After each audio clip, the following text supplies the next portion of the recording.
we all of us join hands and have a united South Africa, delivering this excellent World Cup, delivering it together with all Africans on our continent, together with all other Africans outside of our continent, who also see South Africa hosting this as a South Africa that represents the other Africans, whether in the Caribbean, in the United States, in Brazil, and elsewhere in the world. They say this South Africa is a home to all Africa. Thank you very much. Let's all go out and celebrate. We wanted it, we marketed it, we argued for it with FIFA on the grounds that we thought it was important, it was time that the Soccer World Cup came to Africa. Really to make an affirmation, because the assumption, you see, would be that the Africans would not really have the capacity to host such a major tournament, very demanding in all respects, that the Africans not yet, they haven't yet grown up to be able to do that. We were saying that we need to make a very important, a firm statement that that's wrong. That as Africans were perfectly capable of responding to any challenge that the rest of humanity can respond to, and therefore let the cup come. And that we would indeed demonstrate our capacity to host it successfully, which was done. And that it would also be important for us as Africans because it presents a challenge to us as Africans. So that we say, if we're able to host such a major tournament and respond to all of the challenges that it presents, as we did, what stops us addressing other challenges that we face as Africans? I'm super excited. It's a chance for us South Africans to show that, we are connected, we are a family, we can make things happen, and we are the rainbow nation that we always say we are.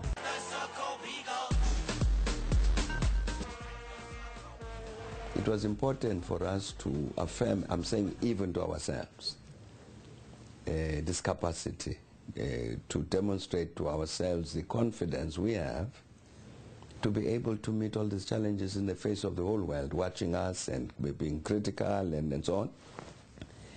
That would also tell us, give us a message that therefore we have capacity to solve other problems. And therefore it would serve as inspiration for us to attend to our other challenges. So the message was as much for Africans as it was for the rest of the world? Both, yeah. Absolutely. It was for us, and it was also for the rest of the world. Coming up, President Mbeki speaks about dual citizenship and Africa's future.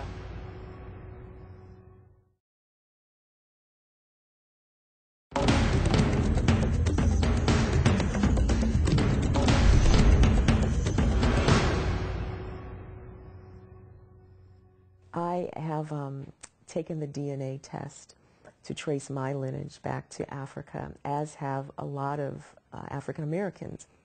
And what's happening is a number of countries now are offering dual citizenship. And a lot of we African Americans are saying, I am an African. What do you think, or how could you comment about the notion of dual citizenship, the positive aspects of that for Africans and for African Americans? When we talk about the development of Africa, we should be talking about, we should talk about the development of Africans. Whether it's Africans resident on the continent or Africans in the African diaspora. When we entered our bid to host the Soccer World Cup, our presentation said that. We said that we want this cup to be an African cup, African Soccer World Cup. And we said, and by African, we don't mean just Africans on the continent, but we also mean the Africans in the diaspora. You may not know this, that for instance, as a result of that, it was then agreed that part of what would happen is that funds that would be made available for the hosting of the Soccer World Cup in South Africa. Other funds would also be made available in Trinidad and Tobago, to develop soccer in the Caribbean as part of the African diaspora. So I'm saying that for many of us, the challenge has been then how to build this institutional structured relationship between the African continent and the African diaspora, so that we can together act together to address these challenges of African development, whether it's Africans in America or Africans on the African continent. So indeed, I think that it would be a good thing if people could have that dual citizenship and look practically at ways and means of how do we as Africans cooperate among ourselves. It doesn't matter whether we're Africans in the US, as I was saying, or Africans in South Africa or Nigeria or wherever.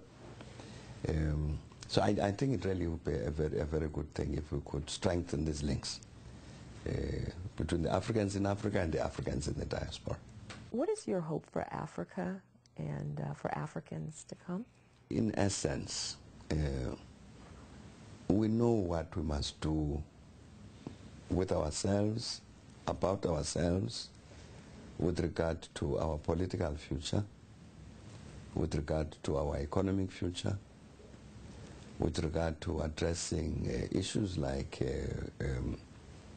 gender equality, that we know what it is that we want. And my hope would be that we do then indeed say, having set these policy benchmarks, let us really, practically, actually, in a real way, do the work that is necessary to translate those policies into something which changes the lives of the people for the better.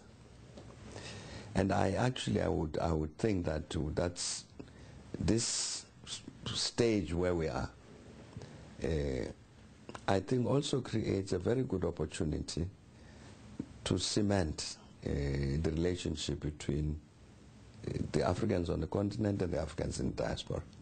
Because, in fact, there's a huge volume of talent and capacity that rests among the Africans in the diaspora, which needs to be attracted into these processes. If we say we want engineers, we want scientists, we want poets, whatever, these are people that we would find not only in the continent but also in the diaspora. And let's all join hands together to translate these policies, which are vision, to translate these policies and so that they go beyond the vision and become something practical. And I think we have actually the capacity and the opportunity now to do that, so that we practically change our continent for the better, so that when we look back 10 years hence, we can say, that's where we were. We've moved such a long distance forward since then. It's possible, and I think we can do it.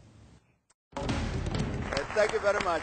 Coming up, President Mbeki's keynote address.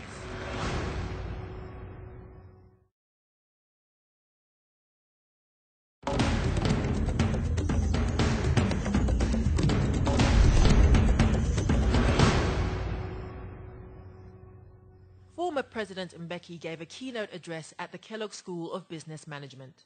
Africa has a lot of incredible leaders. And I think one of the greatest leaders on the African continent right now is the former president, His Excellency Thabo Mbeki. He is a man who really pioneered the African Renaissance, and he's really been dedicated to making sure that Africa rises. Let us know a bit about the conference and the significance of it, and also about your keynote address, if you can tell us the headlines from your address. The conference, I think, is important.